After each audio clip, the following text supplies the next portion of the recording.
Récemment, dans les nouvelles, il y avait discussion que quelque part dans une ferme au Texas, ils ont trouvé une vache rousse parfaite pour le Beth Amikdash. Encore un signe à quel point on est près de la révélation de Mashiach et on aura besoin de cette vache rousse, comme on est dit dans la paracha de cette semaine. Mais avant que je l'explique un peu, disons merci à Kadosh Baruch Hu pour tout ce qu'il nous fait. מזמור לסוידו, הוריעו לאדוני כל הארץ עם לסעדנו בשמחו בו לפניו בנונדו כאדוני אלוהים, הוא עשנו ולא אנחנו מבצע מריסה בו ישור בסדר חצוריסה בסילו, הוידו לבוכר שמו כי טוב ואדוני לעולם חסדו וידו ודרמו נשוי, et donnons de la tzedaka.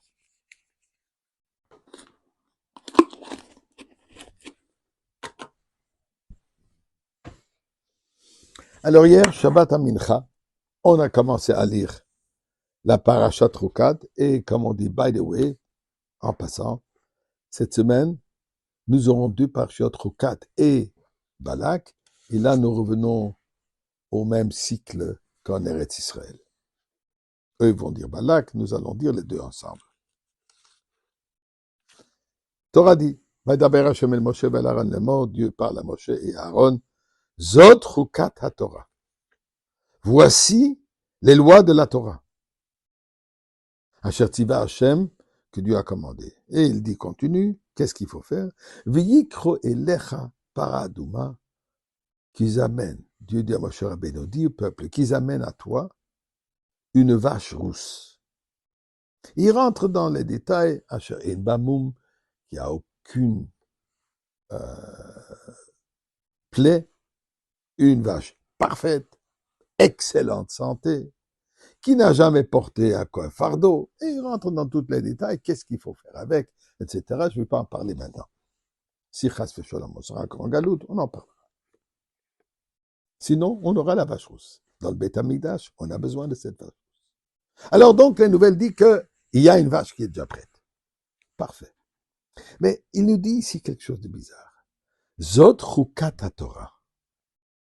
Ceci est la loi principale, fondamentale de la Torah. Dans les mitzvot, nous avons trois catégories. Ce qu'on appelle Chukim, Edut et Mishpatim. Je commence par le dernier. Mishpatim représente ces mitzvot qui sont logiques. Que même si la Torah ne l'aurait pas donné, on aurait pu le savoir. D'ailleurs, la Gemara nous dit qu'on aurait pu apprendre des différents animaux un comportement. La pudeur du chat, etc. Mishpatim, par exemple, respect des parents. Une personne logique comprend que nous devons respecter nos parents. Finalement, c'est eux qui nous ont amenés dans le monde, c'est eux qui nous ont tout donné, c'est eux qui nous préparent pour la vie. Alors, bien sûr, on leur doit tout le respect. Ne pas voler, ne pas tuer, la majorité des gens comprennent que c'est comme ça que ça doit se passer. Il y a des exceptions. Mais en général, c'est quelque chose qui est logique. Donc, Mishpat, une mitzvah logique. Edout, témoignage. Est-ce qu'on aurait pensé de faire une fête comme Pessah? Est-ce qu'on aurait pensé de faire un jour de Shabbat? C'est pas si longtemps que le monde a accepté le fait un jour de repos. Dans le temps, on travaillait 7 jours par semaine. Surtout dans le monde agriculture, il n'y a pas de Shabbat.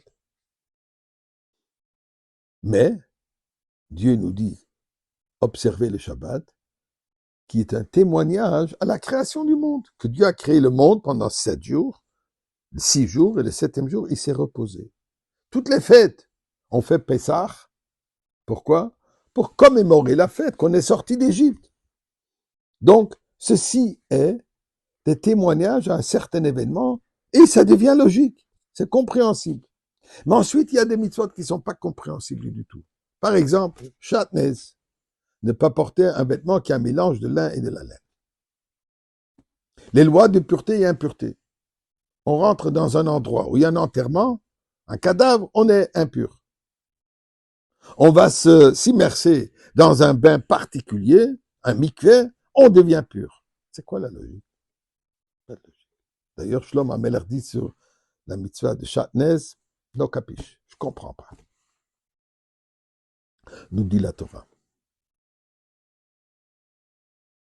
On réalise que les mitzvot qu'on n'a pas de logique, on ne comprend pas. On le fait tout simplement. Pourquoi? Puisque Dieu nous a ordonné de le faire. Nous dit la Torah, non. Même ces mitzvot qui sont logiques, même ces mitzvot qu'on comprend le raisonnement, la raison pourquoi il faut le faire, puisque c'est Chukat HaTorah, puisque c'est un commandement divin. On ne le fait pas puisqu'on comprend. On ne le fait pas puisqu'on réalise le bien, le gain qu'il y a là-dedans. On le fait tout simplement puisque c'est Dieu qui veut qu'on le fasse. Il y a des mitzvot qui veulent qu'on le fasse avec compréhension. Il y a des mitzvot qui veulent qu'on fasse sans compréhension. Mais comme on dit en anglais, bottom line, à la fin du compte, il faut les faire puisque c'est la volonté de Dieu. C'est cette soumission totale qui nous amène que Bezrat Hashem, cette vache rousse au Texas, on va l'utiliser pour le Beth Amikdash.